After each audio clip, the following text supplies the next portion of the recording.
प्रभा जल्दी से मेरी चाय दे दो। प्रभा अगर मेरा नाश्ता तैयार है तो लाओ। प्रभा लंच बॉक्स तैयार हुआ कि नहीं। जितने लोग उतनी फरमाइशें। सुबह से ही प्रभा के नाम आदेशों की लाइन लगनी शुरू हो जाती थी। वह खुशी खुशी सबकी फरमाइश पूरी कर देती थी। उसने भी जैसे अपने 2 पैरों में 10 पहिए लगा रखे हों। उसकी सेवा से घर का हर सदस्य संतुष्ट था। वर्मा परिवार उसकी सेवा और ईमानदारी को स्वीकार भी करता था। प्रभा थी भी गुणों की खान। दूध सा गोरा और कमल सा चिकना बदन, कजरारे नैन, रसीले होठ, पतली कमर, सुतवा नाक, काली नागिन जैसे लंबे बाल और ऊपर से खनकती हुई आवाज़। उसकी खूबसूरती उसके किसी फिल्म की हीरोइन होने का एहसास कराती थी। मालकिन मिसेज वर्मा की बेटी ज्योति, जो प्रभा की हम उम्र थी, के पुराने मगर मॉडर्न डिजाइन के कपड़े जब वह पहन लेती थी तो उसकी खूबसूरती में और भी निखार आ जाता था। मिसेज वर्मा का बेटा अविनाश तो उस पर लट्टू था। हमेशा उसके आसपास डोलने रहने की कोशिशें करता रहता था। वह भी मन ही मन उसे चाहने लगी थी। अब तक दोनों में से किसी ने भी अपने अपने मन की बात एक दूसरे से जाहिर नहीं की थी।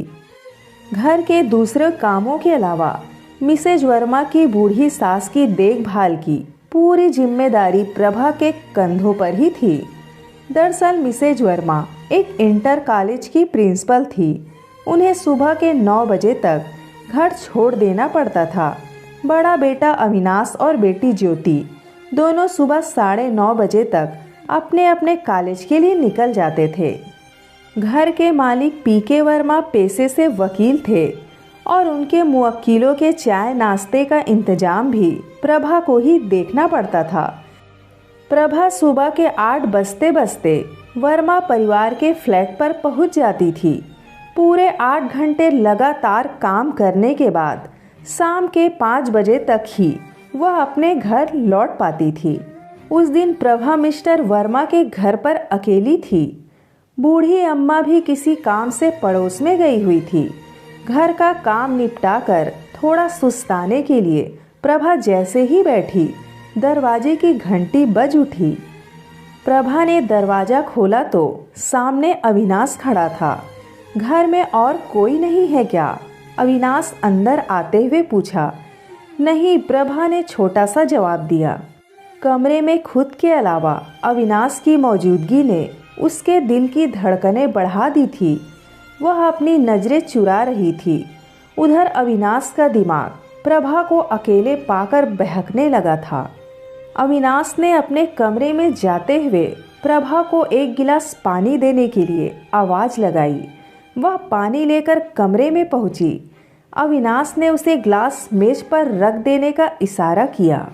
गिलास रखकर जब प्रभा लौटने लगी तो अविनाश ने उसे पीछे से अपनी बाहों में कसकर जकड़ लिया। एक तो लड़की की गदराई देह, मुश्किल से मिली तन्हाई और मालिक होने का रौब। अविनाश पूरी तरह अपने अंदर के हैवान के आगे मजबूर हो चुका था। यह आप क्या कर रहे हैं साहब? प्रभा बुरी तरह डर गई थी। वही जो तुम चाहती हो। तुम्हें तो फिल्मों की हीरोइन होना चाहिए था। किन कंगालों के घर पैदा हो गई तुम? कोई बात नहीं, तुम तो किसी बड़े घर की बहू बनने के लायक हो मेरी जान। मैं तुम्हें बहुत प्यार करता हूँ। मैं तुमसे शादी करना चाहता हूँ। फिर अविनाश ने उसे बिस्तर पर गिरा दिया और इसके जिस्म पर सवार होने लगा।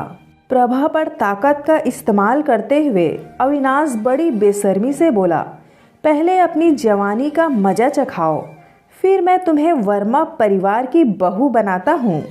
लेकिन शादी के पहले यह सब करना पाप होता है। प्रभा गिड़गिड़ाते हुए बोली, पाप पुण्य का हिसाब बाद में समझना बेवकूफ़ लड़की। पहले मैं जो चाहता हूँ वह करने दे। अविनाश वासना की आग में पूरी तरह दहक रहा था। इसके आगे वह कोई हरकत करता। घर का दरवाज़ा खटाक से खुला। सामने मिसेज वर्मा खड़ी थी। अपनी माँ को देख अविनाश पहले तो झेपा, फिर पैतरा बदलकर पलंग से उतर गया। प्रभा भी उठ खड़ी हुई। यह सब क्या हो रहा है? मिसेज वर्मा चीखते हुए बोली। देखिए ना मम्मी, कैसी बच्चलन लड़की को आपने घर में नौकरी दे रखी है। अकेला देखकर इसने मुझे जबरन बिस्तर पर खींच लिया। यह इस घर की बहू बनने के सपने देख रही है। अविनाश ने एक ही सांस में अपना कसूर प्रभा के सिर पर मढ़ दिया। नहीं मालकिन नहीं, यह सच नहीं है, कहते हुए प्रभा रो पड़ी। देख रही है मम्मी, कितनी ढीठ है यह लड़की। यह कब से मुझ पर डोरे डाल रही है। आज मुझे अकेला पाकर अपनी असलियत पर उतर ही आई। अविनाश सफाई देता हुआ बोला। मैं खूब जानती हूँ इन छोटे लोगों को अपनी औकात दिखा ही देते हैं। अब मैं इसे काम पर नहीं रख सकती। मिसेज वर्मा प्रभा पर आंखें तरेड़ते हुए बोली। नहीं मालकिन, ऐसा मत कीजिए, हम लोग भूखे मर जाएंगे। प्रभा बोली। भूखे क्यों मरोगे? अपनी टकसाल लेकर बाजार में बैठ जाओ। अपनी भूख के साथ साथ दूसरों की भी मिटाओ। घरों में झाड़ू पोछा करके कितना कमाओगी? चलो निकलो अभी मेरे घर से। मेरे बेटे पर लांछन लगाती है। मिसेज वर्मा बेरुखी से बोली। प्रभा हैरान सी सब कुछ सुनते देखते रही। उसका सिर चकराने लगा। कुछ ही देर में जाकर वह संभली और बिना उनकी तरफ देखे दरवाजे से बाहर निकल गई। घर आकर उसने रोते रोते सारी दास्तान अपनी माँ को सुनाई। उसकी माँ लक्ष्मी हैरान रह गई। माँ, इसमें मेरी कोई गलती नहीं है। यह सच है कि मैं मन ही मन अविनाश बाबू को चाहने लगी थी, पर इन सब बातों के लिए कभी तैयार नहीं थी। वह तो ऐन वक्त पर मालकिन आ गई और मैं बर्बाद होने से बच गई। मुझे माफ़ कर दो माँ। प्रभा रोने लगी। माँ लक्ष्मी ने बेटी प्रभा को खींचकर गले से लगा लिया। प्रभा काफ़ी देर तक माँ से लिपटकर रोती रही। रो लेने के बाद उसका जी हल्का हो गया। वह लुटते लुटते बची थी। इसके लिए वह मन ही मन मिसेज वर्मा को धन्यवाद भी दे रही थी। इन वक्त पर उनका आधमकना प्रभा के लिए वरदान साबित हुआ था। प्रभा को अब अपने सपनों के टूट जाने का कोई गम नहीं था। उसके सपनों का राजकुमार तो अंदर से बड़ा ही बदसूरत निकला था।